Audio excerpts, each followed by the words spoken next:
if you have the skills, right, and you have the experience, and you've been doing this for a while, right, you're a freelance web designer who has sold, but you're still stuck charging just enough to cover your costs, and every time you go for a higher price, you feel like you're going to lose the client, and you're just afraid of losing the client, and so you kind of negotiate your prices down or cut the scope just to be able to land the client.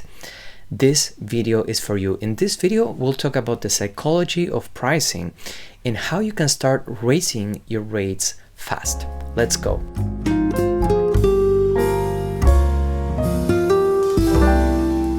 Hello my friend, if you're new to the channel, welcome. My name is Adrian Somoza and I focus on helping talented freelance web designers grow their businesses and charge what they are worth.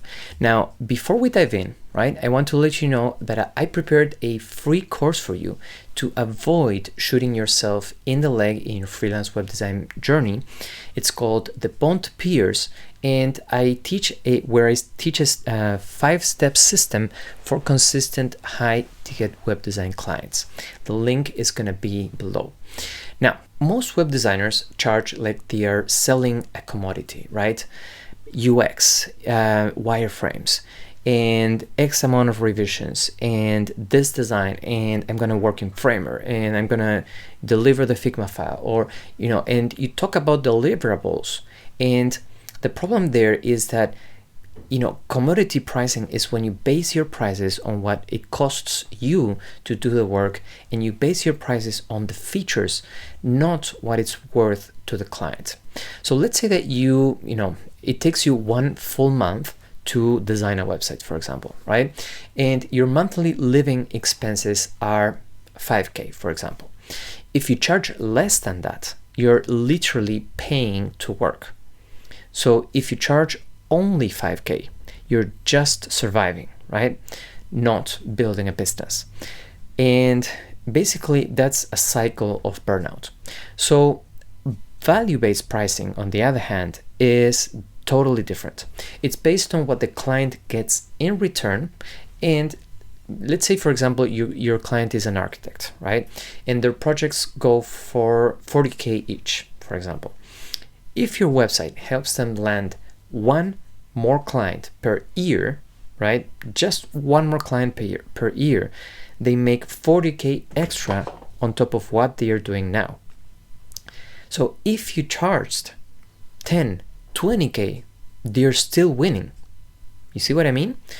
So that's value-based pricing. Maybe the cost of doing the work was 5K, right? And what they were going to get in return was going to be 40K a year, right? So you're charging something somewhere in between the cost and the value that your client gets. Somewhere in between is that sweet spot, right? And basically the question for you is this: what if that sweet spot is way higher than what you're currently charging? Think about that, right? Most likely for many clients and for many web designers, it's much higher than the cost, okay? Now, is the ROI just money-based?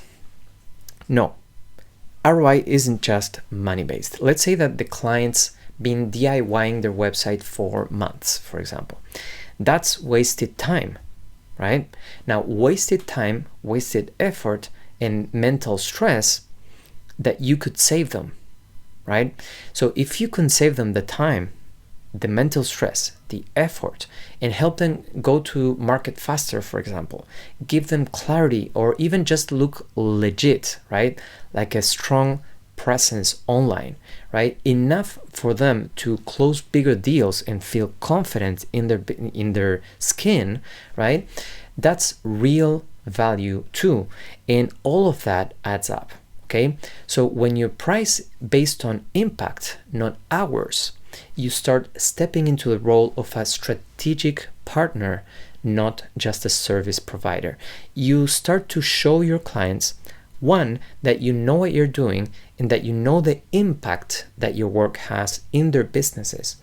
And that gives them more confidence to trust you. Think about it. If they know that, if they see that that you understand the KPIs that they have and what's the impact that your work is going to do in their businesses, and not just, that it's not just cosmetics, right?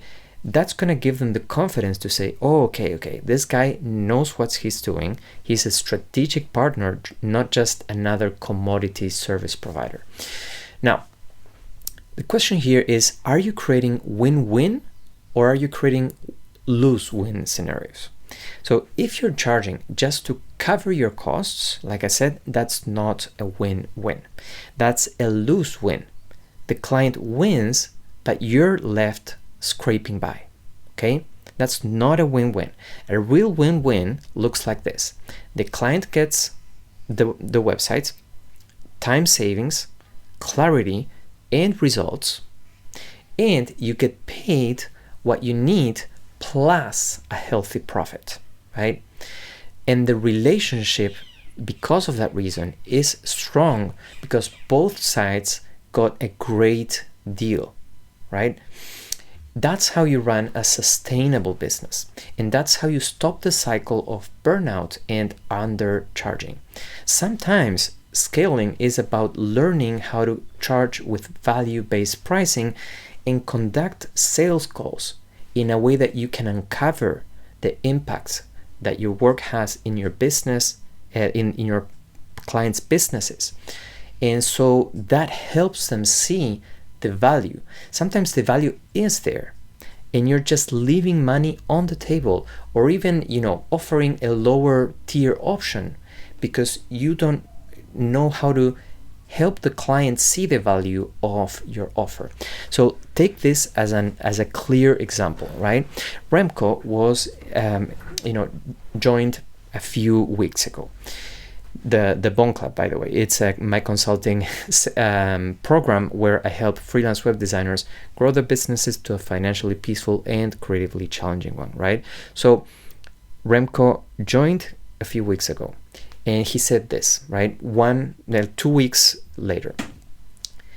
In this session, because we have weekly sessions, we discussed my pricing issue, how to communicate brackets, and client budget, and more.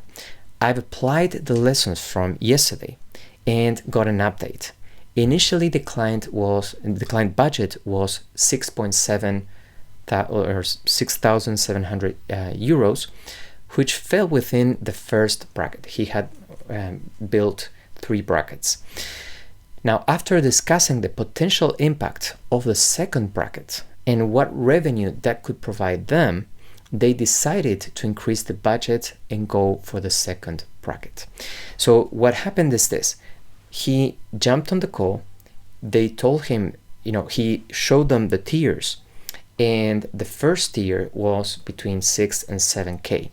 And so they told him that they wanted the second tier, but they only had 6.7K. Now, one thing I told him is like, I would doubt that's actually true. And I asked him, have you talked about revenue with them? Do you know what's the impact of this work? He told me that he knew what the conversion rate was, but he didn't know what the revenue was. And so I coached him to find out with a client how, what was the revenue and what was the revenue impact that this new website could have in the client's business. And he jumped, and I also advised him, jump on another call, right? Not just send the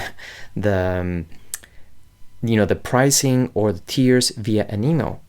Jump on another call and help them see the value of the second tier. They are very close, right? It's just ramping up a little bit more and just showing them the value and really helping them understand the impact of this work could help them see, raise the budget. And that actually happened. So the question is, how do you get to that position, right? There's a simple law in economics called the law of supply and demand, which says that prices are determined by the relationship between the availability of a product, which is the supply, and the desire for it, which is the demand. Now, when the demand exceeds supply, prices rise. When supply exceeds the demand, prices fall. And the market moves towards an equilibrium between the quantity supplied and the quantity demanded. So that's like how the price is set in the market. So for example, a fresh can of Coke in the desert is going to be much higher price than in a supermarket or in the middle of a big city, for example. Now, what does this have to do with you? Well, the solution to raising your prices is to raise the demand for your services while maintaining the supply scarce, which is your time. Okay, so to achieve this in the real world, you want to have at least one of these 4 variables in place, ideally more, to confidently raise and hold your rates. Number 1 is a temporary retainer or anchor contract. Okay, if you've got a contractor or retainer client that covers your basic expenses, that's great, because then you can buy stability while you grow and you don't have to be in panic mode throwing spaghetti at the wall to see what sticks. You can have peace of mind to build your business peacefully, basically. But use this as a safety net wisely, okay? It's not the final destination. If you want to be your own business, your own boss, right? Like we say, this is a stepping stone towards that. The goal is to grow past it and not depend on it forever. Number 2 is consistent lead flow, okay? So Remco, for example, had a consistent lead flow because he has a good referral network already. He still needs to ramp up the leads, but he has a pretty good lead flow. And so he could kind of challenge back the client and afford to potentially, have to negotiate the price down or potentially even lose the client, right? So aim for 10 plus qualified leads per month. That's the ideal sweet spot. And when you've got 10 people interested in working with you every month consistently, you don't need to say yes to everyone, okay? And you can qualify harder, charge more, and stick to your process. Usually we think that, conversion rates of 50% and up are amazing.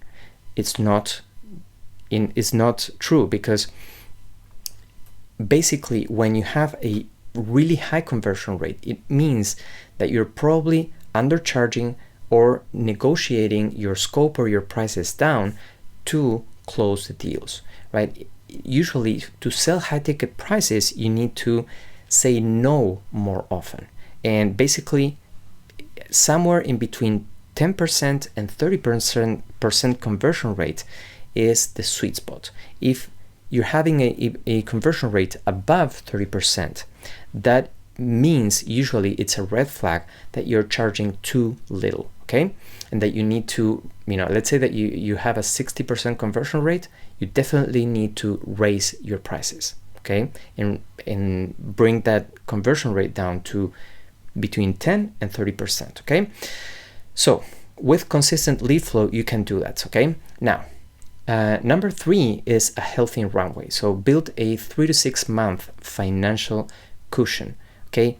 Sometimes we talk a lot about financial peace, and we think it's going to be like a magical thing where if we hit 10K per month, you can be financially peaceful. It's not true, because you can hit 10K per month and still spend all of it and be broke, or spend more than 10K per month and be broke. So it's not only about making good money, it's also about saving and having profit and putting money aside and having a financial cushion for your business, okay? And with that, you can just have the peace of mind to say no to crappy clients or to clients who don't really value your work and what you do, and just stay strong financially, okay? And number 4 is a booked schedule. So when your calendar is full for the next 1 to 3 months, for example, your posture changes, right? It's like when you go to a coffee store and there's like a long line. You know that that's a good coffee shop because there wouldn't be a long line, right? So this is the same thing. When you have booked 1 to 3 months, right? There's a pipeline of projects in your calendar. That means that you're in high demand, and like we said, that means you can raise your prices. So once you have at least one of these variables in place, you're ready to confidently ask for double what you're charging now. Okay. Now, if you feel not ready to double, feel free to increase 10%, 20%, right? And slowly ramp it up. But please don't do just 5% or 3%, okay? Do at least 15% increases in your price if you have one of these 3 variables in place. Now remember that I prepared a free course for you called the BONT Peers, where I teach my 5 systems system for consistent high-ticket web design clients. Link is gonna be below. And is it easy to charge premium prices? Of course not. If it was easy, everyone would be rich now, right? But remember, my friend, don't wish it was easier, wish you were better. Don't wish for less problems, wish for more skills. Don't wish for less challenges, wish for more wisdom. That's it for today. Hope you found it valuable, my friend. And as always, let's bridge the gap 1 pixel at a time.